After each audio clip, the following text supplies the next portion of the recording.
夠亦都係足夠法定人數，咁你邀請呢個政府部門呢係即係進入我哋嘅會場。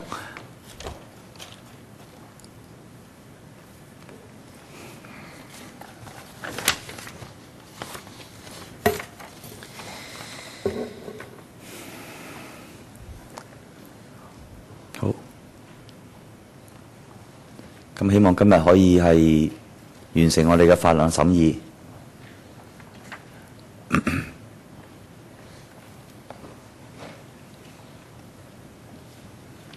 早晨，早晨。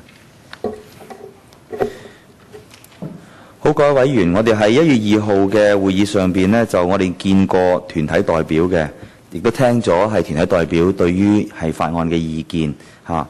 咁小組委員會亦都要求咗政府同埋係團體代表呢，係就住相關嘅事項咧提供文件㗎。咁大家睇睇呢一個係 CB689/13-14/01號嘅文件，亦都作出咗回應嘅。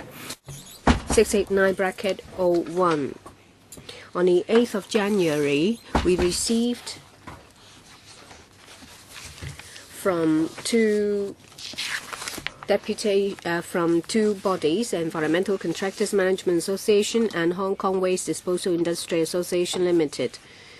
They asked the administration to have a discussion with them, and we've received a preliminary response about the transitional arrangements. First, I asked the administration to take us through the paper before I open the floor for members to ask questions. Yes, Deputy Director. Perhaps I will go through quickly the 3 points. First, the impact on cost on private contractors about the diversion and whether the fees can be further reduced and the assessment. Thirdly, who is to be responsible for it, whether it is the driver or the person in charge or another party. When it comes to calculation of cost, it is a complicated issue because we have received information about the length of journey, payload per trip, and the various factors affecting the issue. But we made a rough estimation.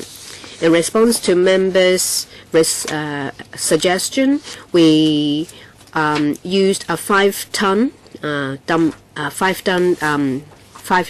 refuse collection vehicle. We used 3 routes in different areas: Kowloon Central, Kowloon East, and Island, and compare the costs. When the fees have been reduced to $30 per ton for the RTS, cost from Hong Kong Island to Hong Kong Island,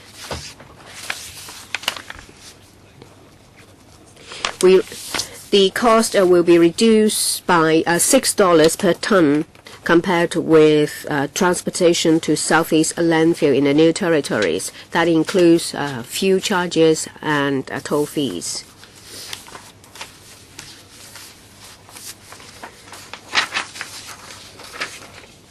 Transportation to Central Kowloon compared to the cent using the West Kowloon transfer station, there is a slight increase by about $4 per ton. Kowloon East, the increase of cost will be slightly higher because they have to go to Sha Tin, which is a bit further away. We estimate that it will be increased by about $17 per ton. But as I said, the actual situation depends on the location of their customers. Well, will it be the case that the route will be changed and there will be further cost because of the change of use of the refuse transfer station? We think that the charge is about $200 to $300 per ton charged by contractors.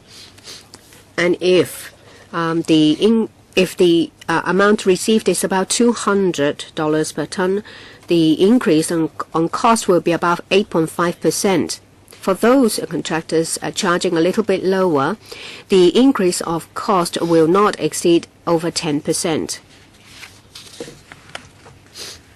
And I'd like to draw members' attention to 2 points. With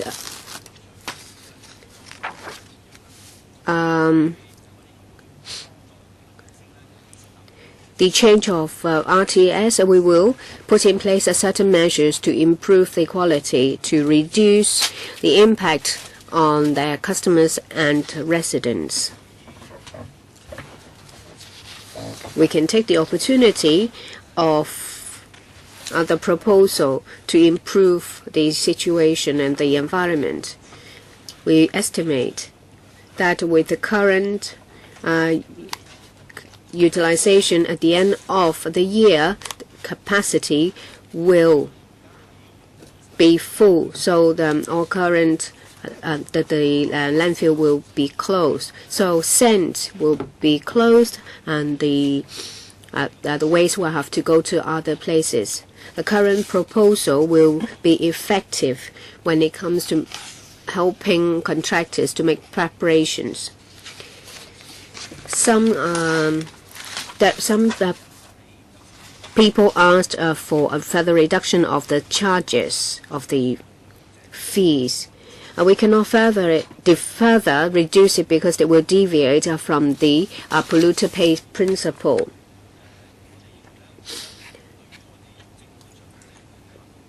Further reduction of the waste of the charge of RTS fees will have a huge impact on policy. But in response to the deputation's requests, assuming that we don't charge anything for the use of the RTS, what will be the impact? We have done an assessment. We assess that for RTS close to densely populated areas, assuming that the route to RTS is more or less the same as landfills, then using the RTS will be attractive. So contractors using the sand will prefer to use RTS. Private waste collectors would also incline to use RTS. If all RTS charge nothing, certain RTS will exceed its capacity. They are Kowloon West RTS, Sha Tin RTS, and Northwest NT RTS. What will be the impact if capacity is full? Well, we will have to close the RTS. We can't introduce a queuing system because we have to clear the waste at the RTS before we can open them for waste collectors to continue to use them. We have about 380 private waste collectors registered to use the RTSs. So it's not just contractors using sand can no longer use these RTS. All the other existing users will be affected. Under the waste diversion proposal, FEHD contractors will not use popular RTS, and despite that, the queue will not be any shorter. It's for this reason we cannot further reduce the RTS fees. It's already been reduced to $30. It's a reasonable level. We cannot reduce it to zero. We've also heard concerns from the trade. As stated in their submissions, and information gathered in the meetings with the trade, we fully understand their concern.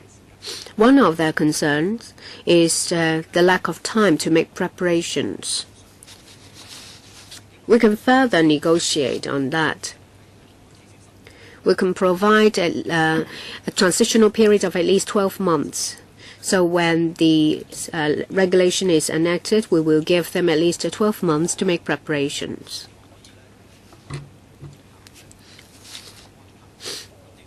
Hopefully, they will put in place proper arrangements with their customers.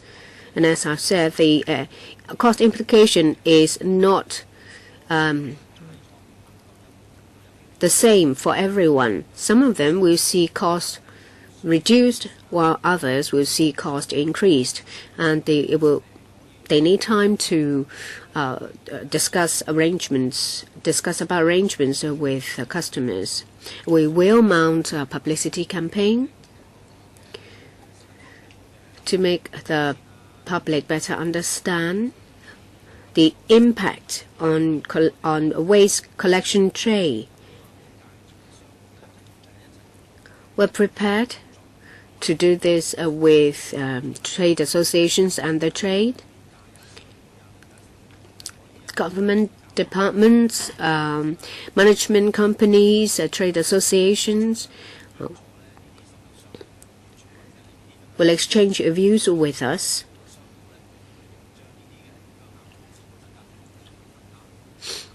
And we will talk about how to spread cost if there is an increase as a result on cost. So they need time. They are also concerned about the assessment of operating costs during the transitional period.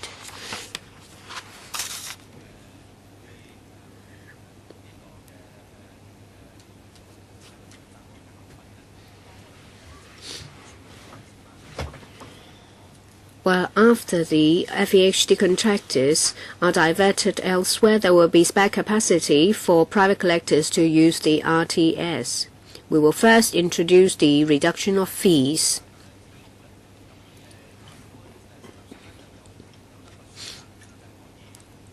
Collectors will then have a choice to use whether to use the sand landfill or the RTS. This will give them time to adjust and to make calculations of their cost and discuss with their customers. We think this will help private waste collectors to smoothly move to a long-term plan. The third point about legal liability. Well, originally, because we were trying to regulate the LCVs when they enter the RTS. So we were thinking that we should regulate the drivers. But we've heard the views of the industry and members, and we are prepared to make some amendments. Now, the new amendments will be like this. Now, for the LCV drivers, if they work in accordance with the instructions of their employers, then it's the employers who will be liable. Now, but if the specified devices break down, then LCV drivers and their employers can use due diligence as a defense. So we are open in this aspect. We want to listen to members' views, and if members can reach a consensus, then we are willing to move an amendment. As for the trade industries and associations, on the 8th of January, they gave us further views. Just now, in my introduction, I already responded briefly to their views, and there's a point I would like to make in particular. That is about using RTS. and how the queuing situation will be. Would it be worse? And if bigger size waste to be disposed of, what should be done? Maybe I should ask Dr. Chen to take up this question. Now, industry said that for West Kowloon LTS, even though the FEHD contractors will not use it anymore, the LCVs may be carrying heavier waste, for example, bed mattresses, then they would have to make more trips. So the queuing situation would not be improved. So in this area, we have conducted some surveys because at Sands landfill, 1,800 to 2,000 tons of waste will be moved elsewhere. So we have studied the types of waste that will be carried. Now for this large size waste, they account for 10 to 13% of the total amount of waste. So that's not a huge amount. Now they are saying that a lot of LCVs are carrying this type of large size but light waste, and it would lead to an increase in the number of trips. I don't think that's justified. And for WKTS, some members have already visited it. Now it's being renovated. We hope that through making changes to the hardware, the efficiency can be enhanced in the future, and the queuing situation can be improved. So after entering the LTS, the time spent in the LTS will not be lengthened. During busy hours, yes, there will be more LTS. There will be LCVs. Last time, the industry also told us that after FEHD contractors move elsewhere, the situation may change. Now, because their requirements are more stringent, they ask them to dump the waste from 8 to 2 per day. But for private waste collectors, they enjoy a higher flexibility, so they do not have to use the LTS during the prime time or the peak hours of the LTS. The industry agrees. They think that if the LTS are to be used by them, then they can't avoid going there during peak hours. So we will be improving the hardwares, and the industry thinks that because they are not subject to strict FEHD restrictions, so that they can go to the LTS at any time, and also there is not a huge number of large-scale waste, so things will improve. For using LTS from the weighing bridge to the dumping site and then going back out. At WKTS, the turnaround time is about 11 minutes. For Sands landfill, because if you make a trip to Sands landfill, it's quite far. So for the turnaround time, it would be 22 to 23 minutes. And so in the future, the turnaround time would be shorter. And for waste collectors, they will be saving more time in the future. Thank you for your response. Now, because there is no commencement date for this regulation, so what will that be?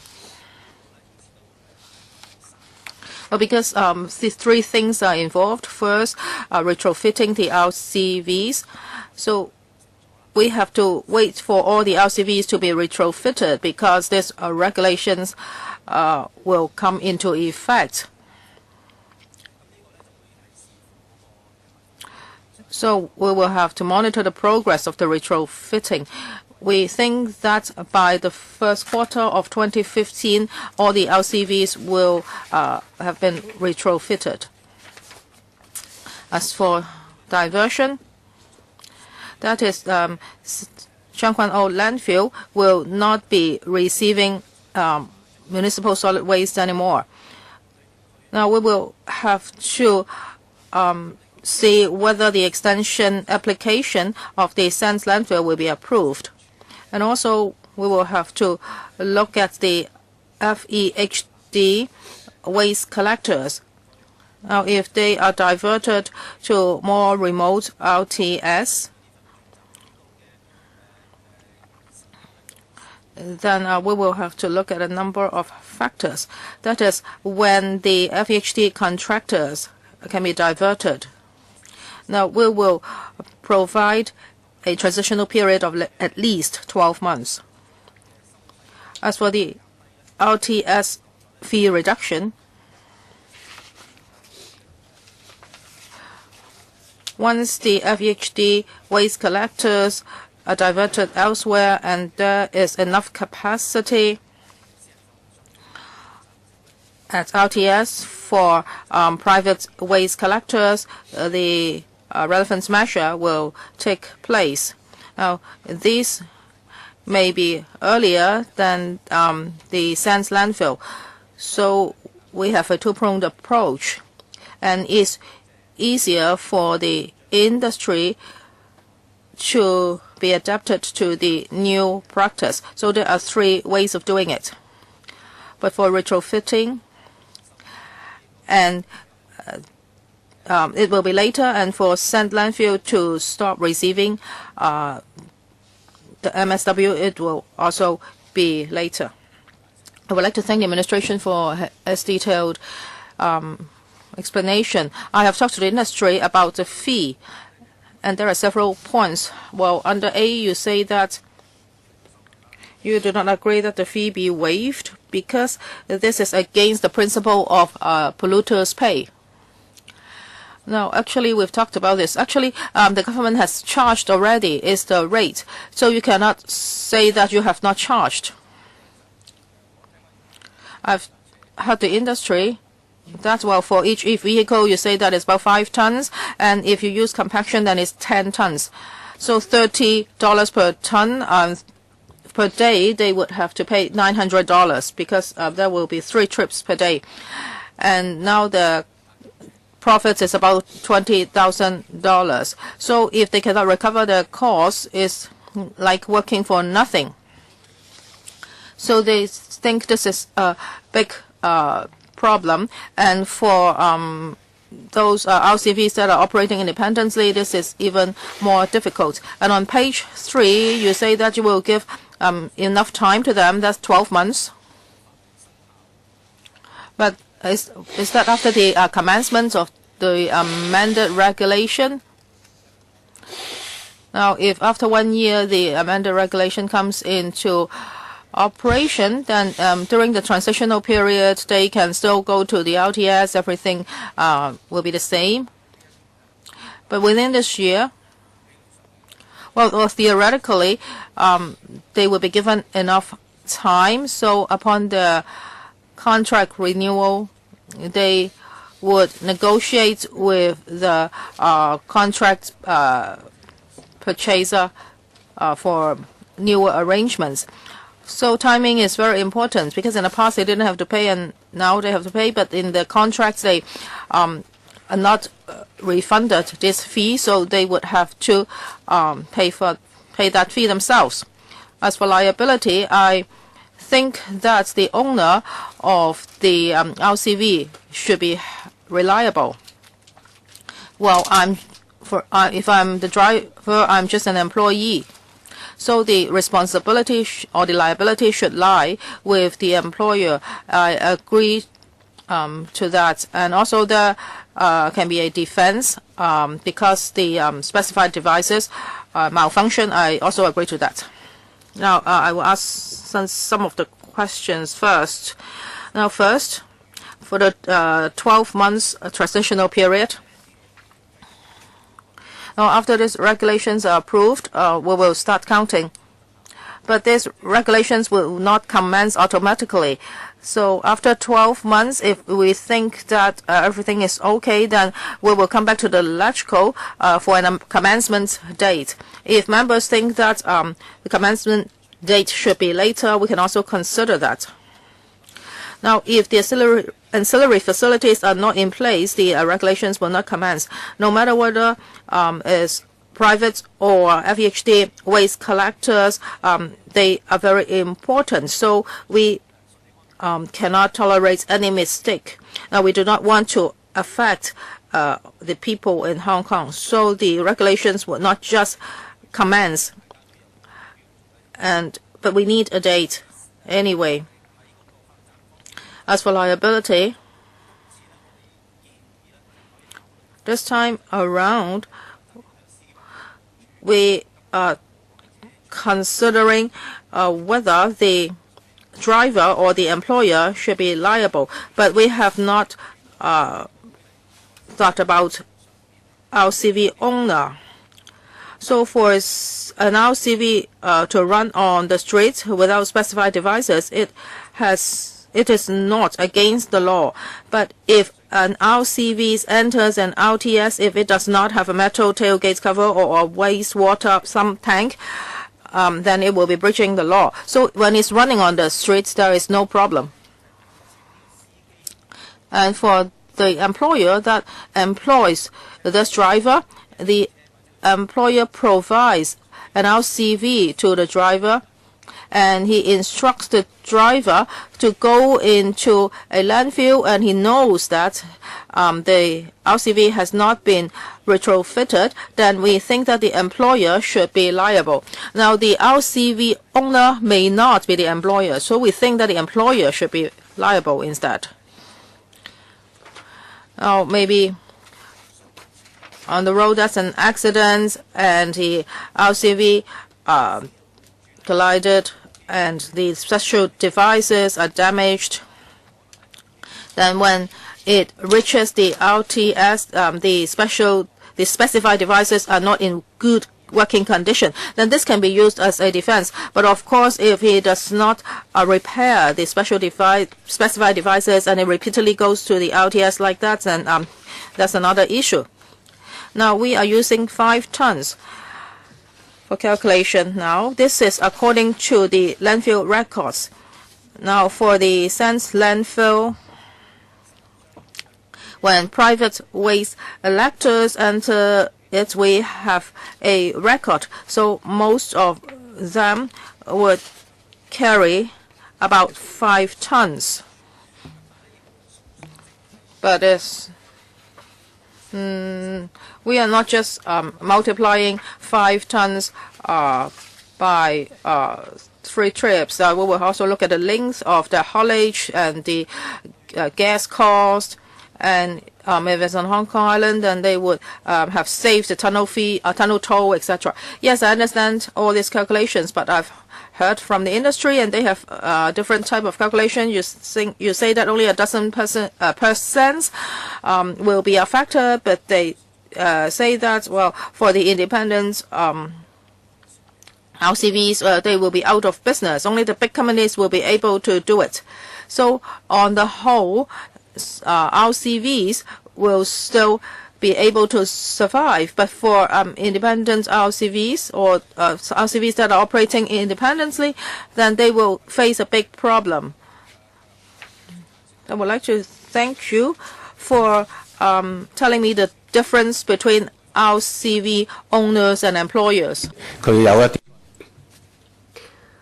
Well, it's very different from a company which has a fleet and a management team. About the enactment, you said that, well, you will revert to the electrical, and when all the issues are resolved, then the regulation will come into effect. And during the transitional period, contractors have the choice to use existing landfill or the RTS. But it's not just about the cost of $30 per ton. Let me give you an extreme example. Say, for example, I collect domestic waste from Cheung Kwan No, and I use the landfill. It's quick, easy, and cheap.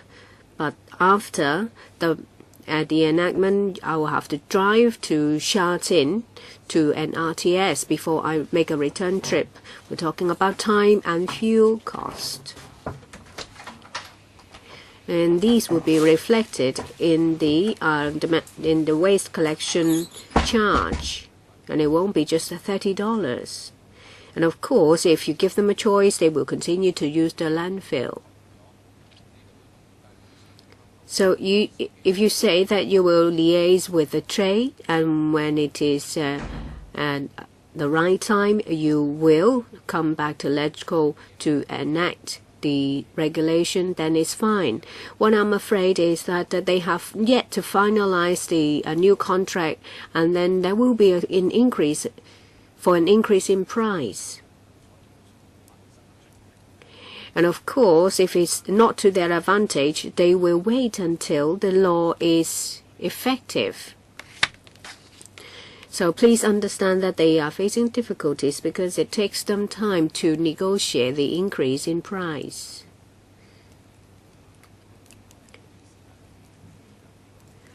I'm afraid that the Saint landfill is very close to the end of its lifespan. It will be closed very soon. And whether the law is enacted, we face the same problem. I first would like to ask the legal advisor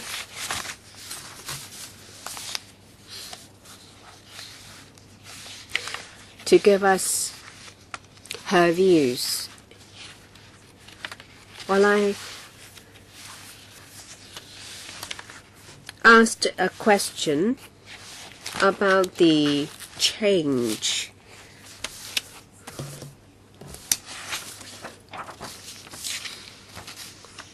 It says that if the driver at the instruction of the owner drive the vehicle into the RTS, then it is the owner who is held responsible. But it is slightly different from the existing Cap 35418 capital A. It is about a prohibition of unlawful depositing of waste. A driver can use the instruction of the owner as a defense if the person believes that such behavior is not a contravention of the law. Why? I'd like to ask, they don't use the existing 16 capital A.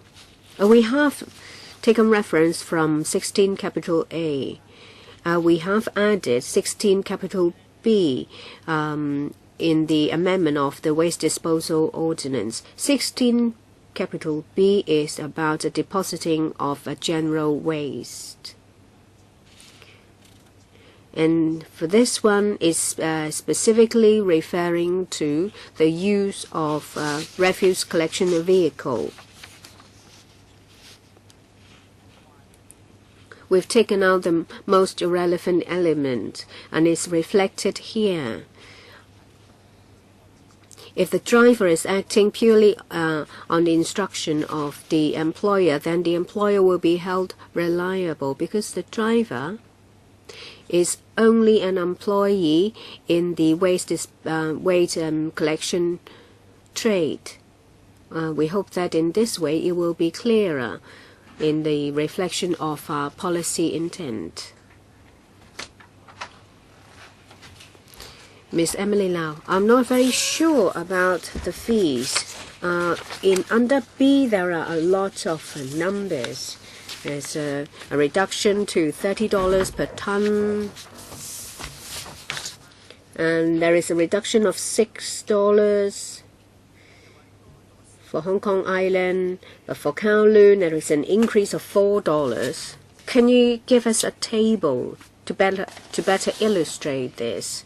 That there are different prices going to different places, and of course people will choose to go to a cheaper place. Can you give me a table about the reduction? I don't understand the figures. Please explain. Maybe I will explain it once before I defer to the administration. Well, for the RTS, the fees will be reduced to $30.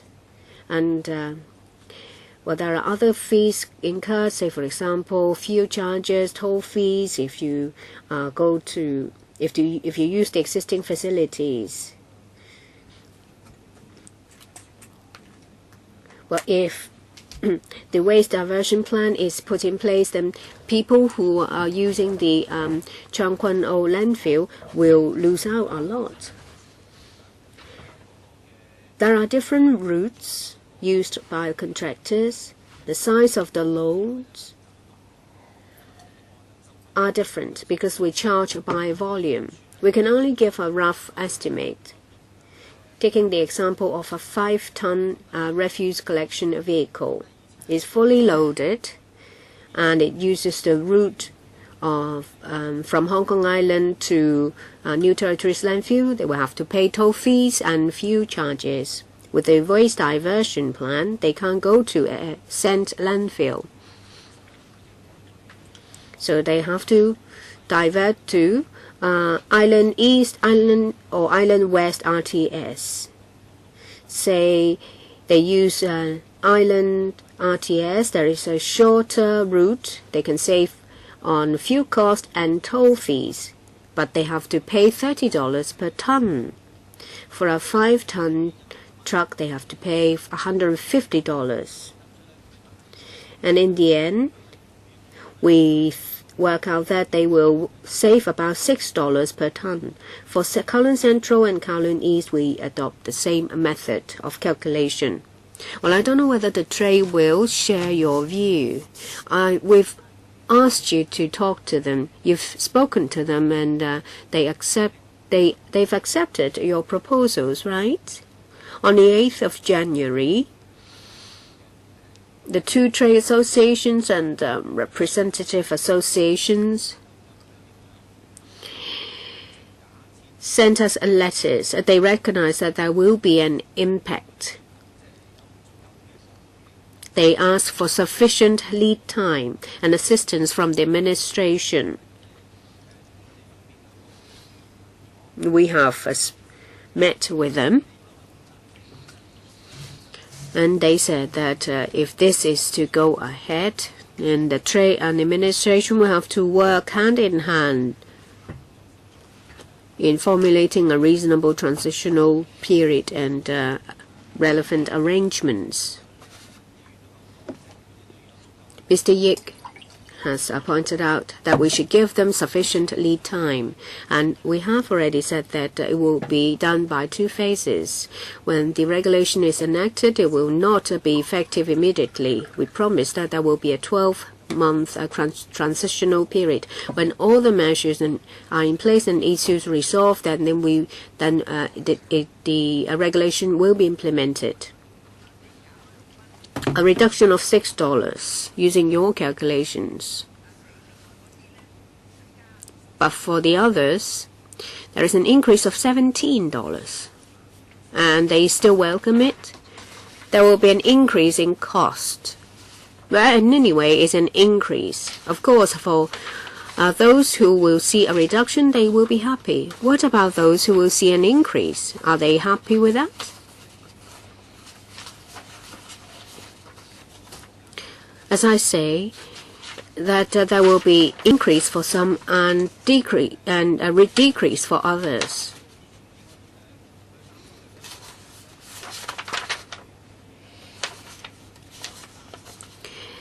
Their concern is whether they will be left to their own devices to take on the additional cost, and we promise them that we will work with them. We apply the polluters pay principle. So the waste generator will have to share the majority of the burden. Well, under our estimate, even if it's $17 per ton, they charge about $200 or $300 per ton.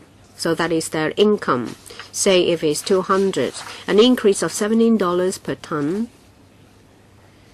is only about 8.5% in terms of cost. So it's not a very unreasonable increase. But of course, there is an impact. We're willing to cooperate with the trade to reduce the impact to a minimum. For St. landfill, the lifespan is end of 2015, according to the administration. So we don't have much time. Even if the regulation is not to be implemented, we still face the same deadline. Management companies,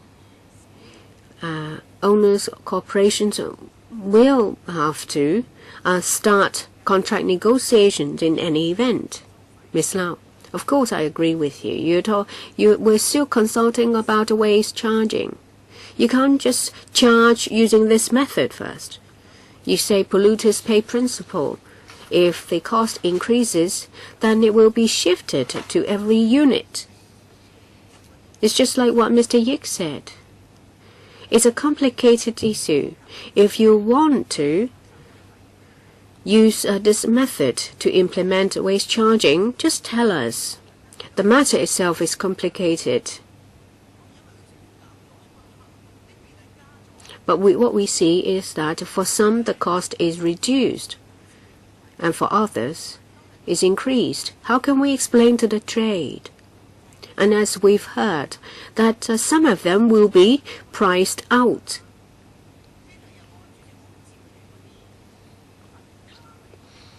Well, I don't know how the owners, corporations and management companies will deal with it.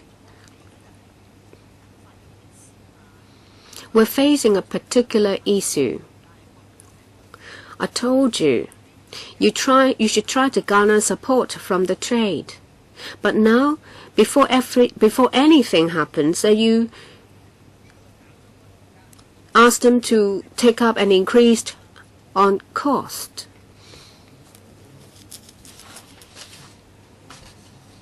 Let me add that the earliest effective date is the first quarter of 2015. Ms. Elizabeth Quat. You talk about the effective date, first quarter of 2015, and that is the earliest, and if it's endorsed by the LegCo, let's clarify it first. We have to complete with all the retrofitting, and with LegCo endorsing the effective date. That's why I want to clarify the the timetable, when it will be effective, and after that, there will be a year of a grace period. Is that right, Deputy Director? Well, first of all, there will be a fee reduction. We will free up some capacity of the RTS, and then there will be a waste reduction. And then there will be a transitional period for contractors to use RTS. Well, there are currently about 20% of private waste collectors using RTS. They will benefit. So it's beneficial measure to the trade. But first of all, the FEHD contractors will have to be diverted to free up capacity of some RTSs. As for the two other measures, first about the retrofitting of LCVs, now we will give enough time to the trade so that they can finish retrofitting. So we think that it would be done by the first quarter of 2015. And then we will propose a commencement date. And that will have to go through LegCo again. So that will be after the first quarter of 2015. As for sand landfills stop receiving MSW, we will have to look at several things. First of all, about the extension of the landfill, whether it will be approved by the LegCo, and second, FEHD diversion, whether all the contractors have been diverted, and thirdly, well, for the trade, whether the transition has been smooth. So if this regulation is approved in the middle of January, then a 12-month transitional period will start, and after that we will conduct a review. If the trade and we think that everything's okay, then we will put forward a commencement date, and it will be approved by the LegCo, and that will be after the first quarter of 2015. So at the moment, for the transitional period, you do not know how much MSW will be reduced at the sand landfill, right? Now, for the FEHD contractors, now they are using sand landfill. So first of all, these people will be diverted, so the amount of MSW will be reduced. But during the transitional period, how many private waste collectors will be using our RTS, we do not know. So for this transitional period, we would not force the waste collectors to use the RTS. But I think there are conflicts when it comes to operation because you do not have a deadline. You do not have a commencement date. You say that you will conduct a review then, and one of the criteria for the review is that the private waste collectors' condition, have they adapted to new practice? Well, they will say that they have not adapted. So they will continue to use the sand landfill. So then you cannot decide on a commencement date, and this will drag on forever.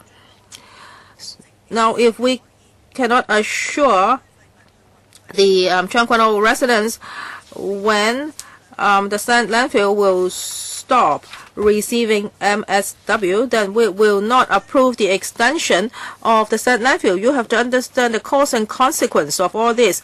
Now, if I cannot explain to the Chuan residents, then I cannot support the extension of the sand landfill. From the government's perspective, of course, we want the waste diversion plan to start as early as possible.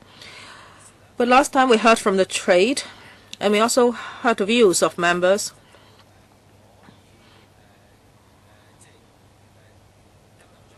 Well, we cannot just rush the plan through. No, so now we are providing a 12-month transitional period. We hope that during this transitional period, we can reach a consensus with the majority of the trade.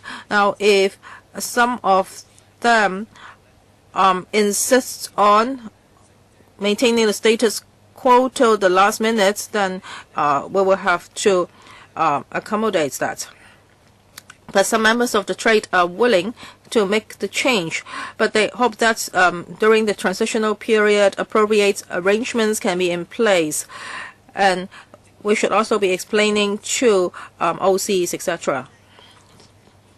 Yes, we've heard about the difficulties of the trade. So we understand that a transitional period is very important, so that they can talk to the OCs and contracts can be amended, etc. So we agree that there should be a transitional period. But if there is no end to the transitional period, then there will be a problem. Now, on one hand, you may be able to help the trade. However, on the other hand, you cannot explain to the residents. So you must strike a balance. You can say that there will be no end to the transitional period, and it will be subject to negotiation in the future. Then this will not be a transitional period. It's just an extended period. Now, I think the government has to tell us clearly. Now, you're talking about this transitional period. So if after the passage of the regulation, then the clock will start ticking. So the biggest obstacle will be the retrofitting of LCVs, but that's a time-limited thing. You have to do this by the first quarter of 2015. And for the relevant legislation, it will go through negative vetting.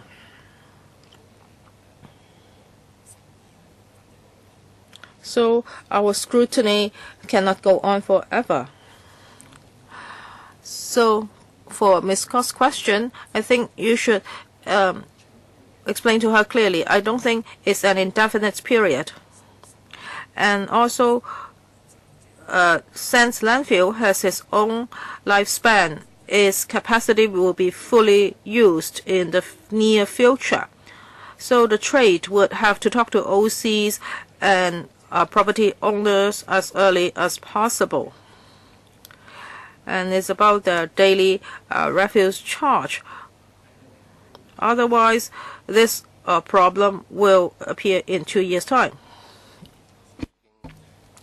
Ms. Emily Lau has already talked about an upcoming problem. For the LCVs that are operating independently, they will be replaced by big companies because they do not have bargaining power. So for this extra cost, it should be 100% shifted to the users. Well, this is just our wishful thinking. Most of the time, it cannot be done. Now, for big companies, they can afford reducing fees and recovering costs in other areas, and then they will take up the whole market. So we just want to know how serious this will be. That is, how many of the independent LCVs will be driven out. Now, about the 12-month transitional period, I consulted the trade immediately, and as Ms. Scott said, they have a counter-proposal. They say that maybe this should take effect as soon as possible. That is, they should use the Sha Tin transfer station. But for a period of time, there will be no charge, for example, 12 months. They say that if you keep this two-prong approach, then they can still dump for free. Well, they say that maybe during the first transitional period, it should be free. Then the trade can get accustomed to it. But they should also know that in the future the government will charge. And then during this period, they can talk to the OCs. So this is their view. What do you think, government?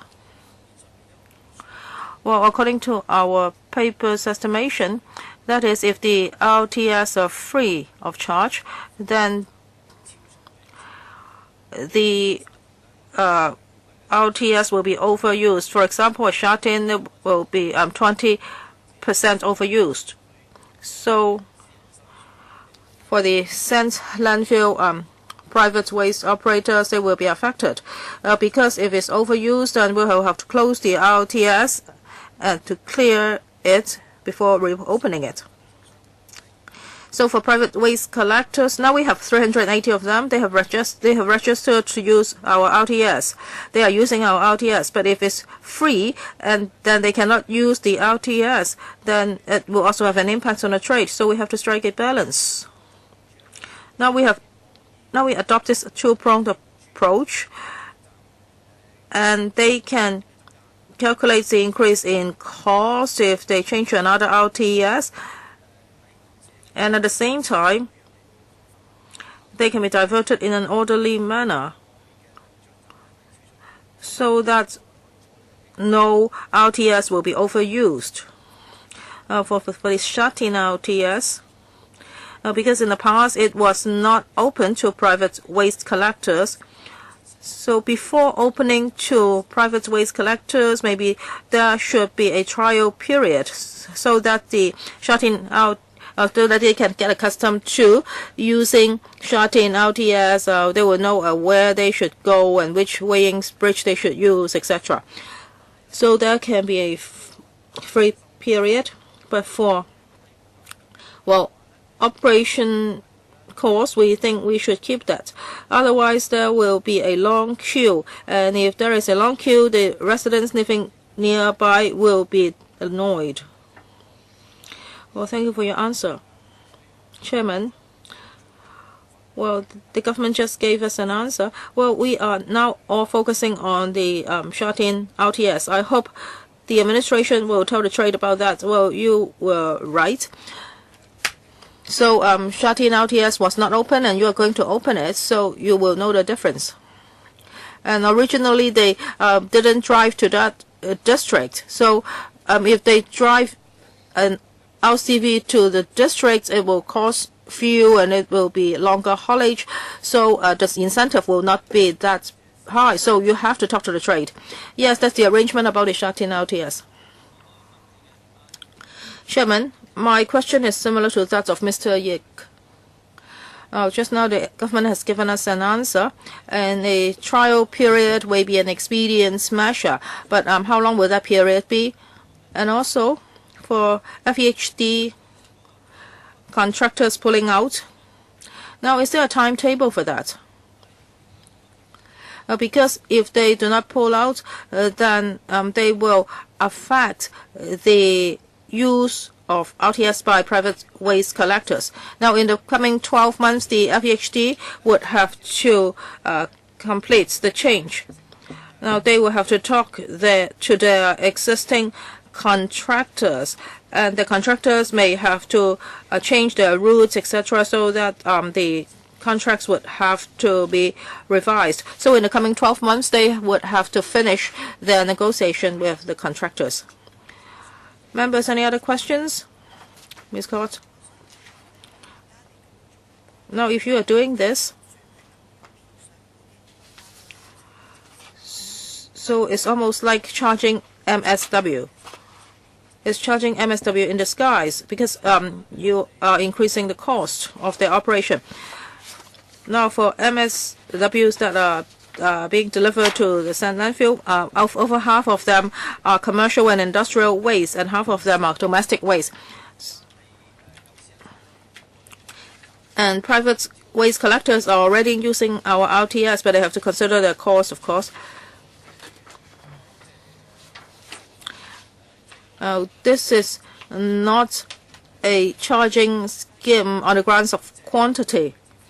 This is just the principle of polluter pays. Because you are using our facility, you have to pay. Well, just now we looked at the calculation.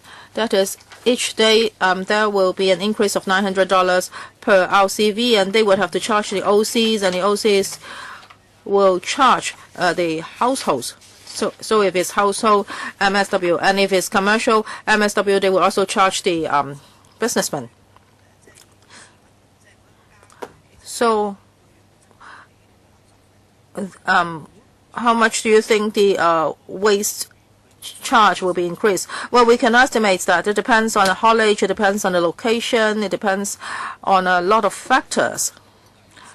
Well, for a rough estimate, for the 3 districts we mentioned, if it's Kowloon East, our estimate is that if they are diverted from Sands landfill to shut-in LTS, and if it's a 5-ton LCV, then each ton will see an increase of $17.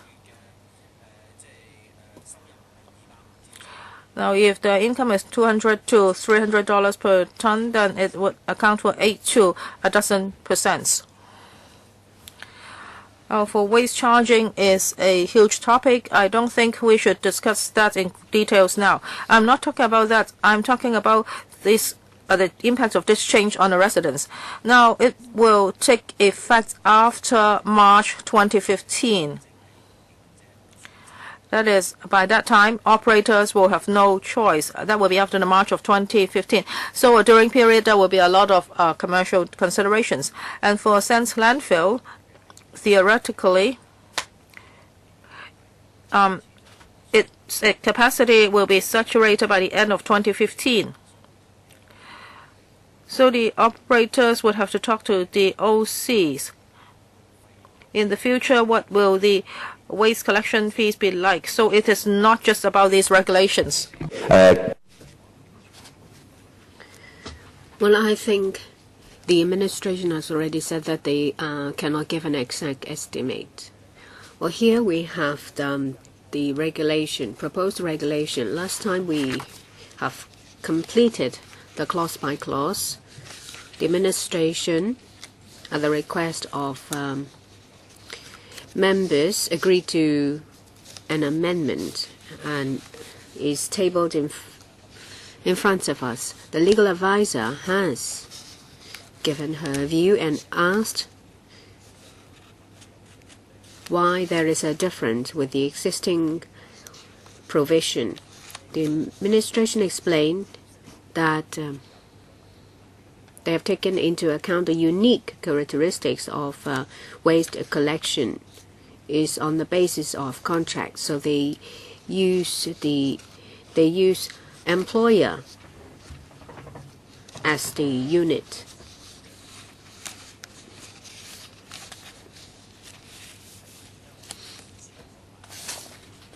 We have limited time.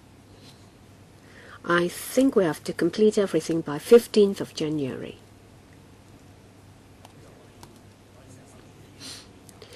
Well, the scrutiny period expires on the 22nd of this month. Any proposed amendments will have to be made before the 15th of January.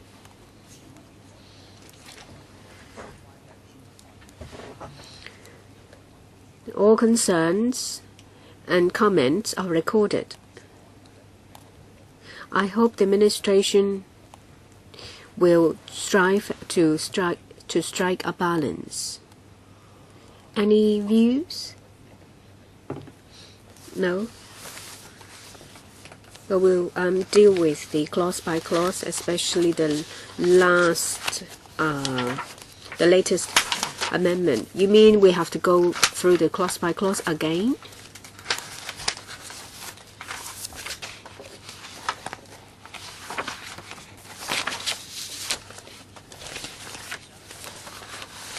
The last meeting, we went through the clause by clause. We now make a proposed amendment on 3 parts. First,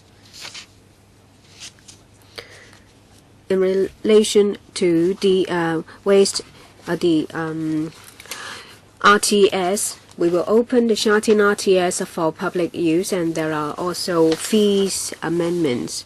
Another part is in relation to waste disposal facility.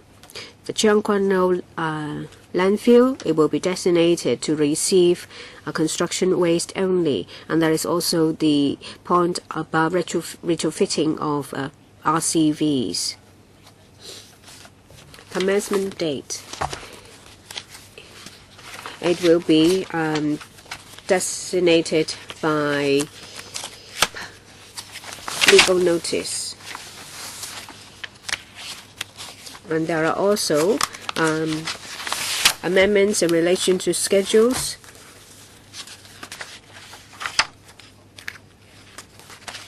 Clauses 1 and 2.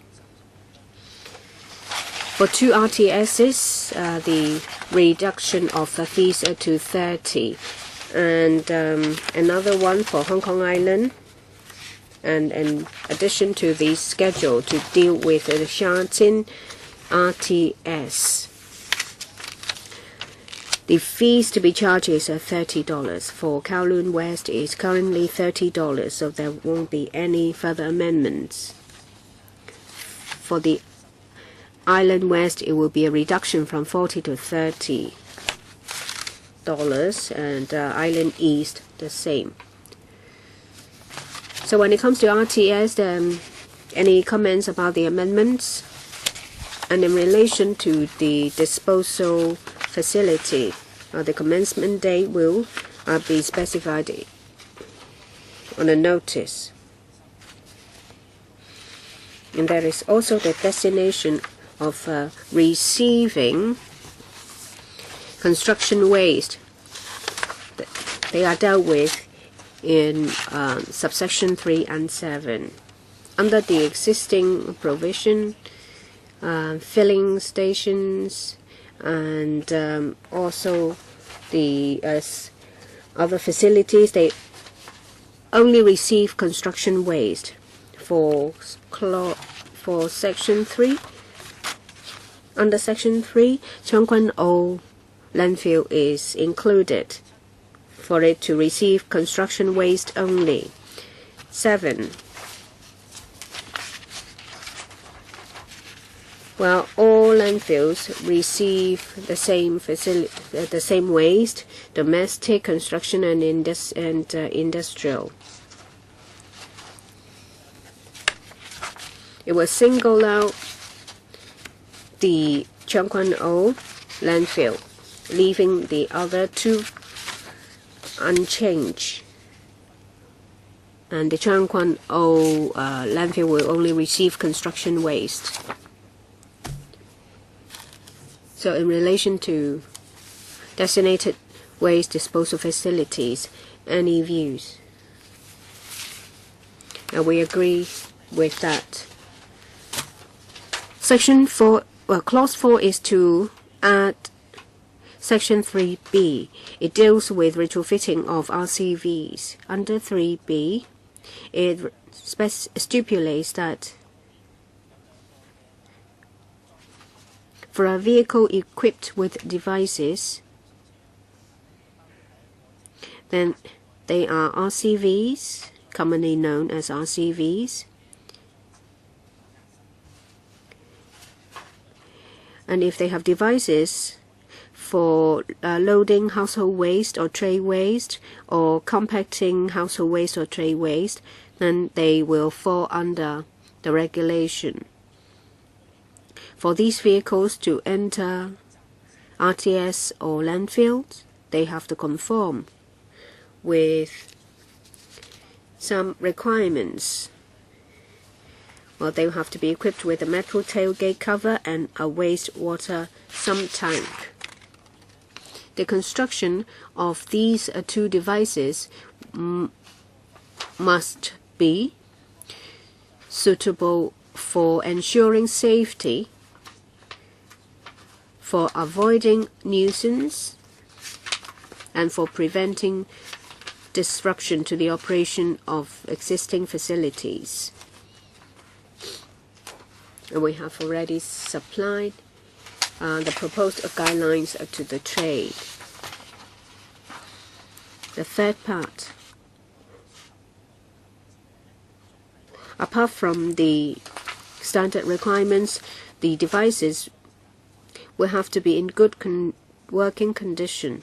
So if it's not working properly, then they don't meet the requirement.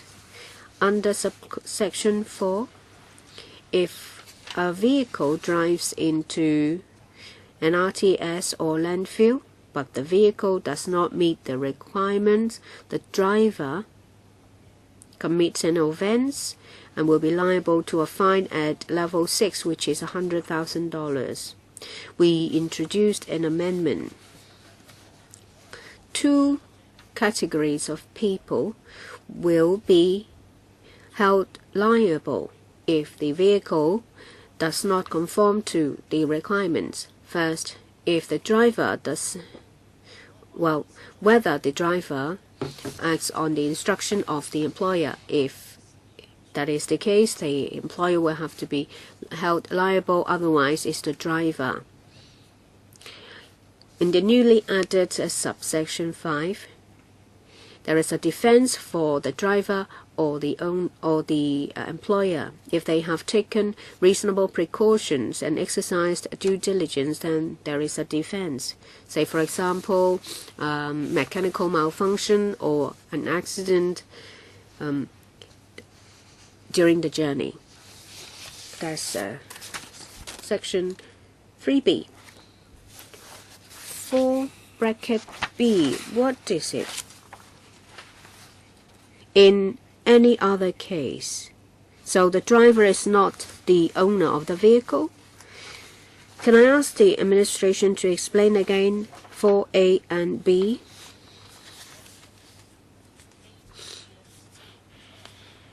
Well, A and B together caters for all eventualities. A relates to when a driver acts in accordance with the instruction. Otherwise, it's B. So, a driver who is not the owner of the vehicle ignores the instruction of the owner of the vehicle. Yes, that's one of them. What other eventualities are there? The employer owns a fleet. Some of the vehicles might have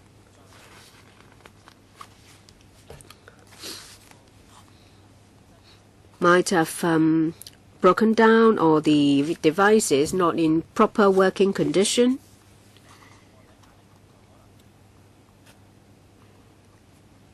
And if the owner asks these vehicles not to be used and the driver uses such vehicle, then the driver commits an offense. But of course, there is a defense of due diligence and reasonable precautions.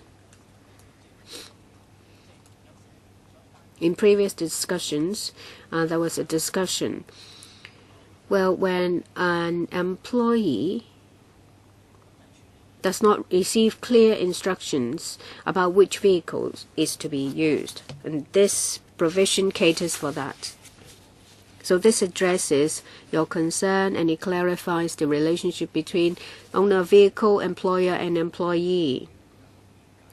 And there is a defense for employers and employees. And if something unforeseeable happen and you have taken all the reasonable steps and exercised due diligence, then you have a defense.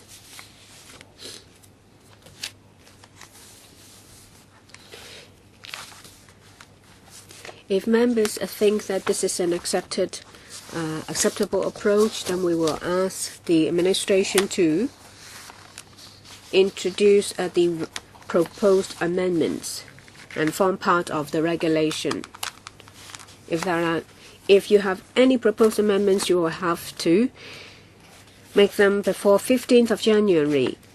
The regulation will be endorsed on the 22nd of January, and the scrutiny period will expire. Any other questions? If not, thank you for attending the meetings and help with the scrutiny.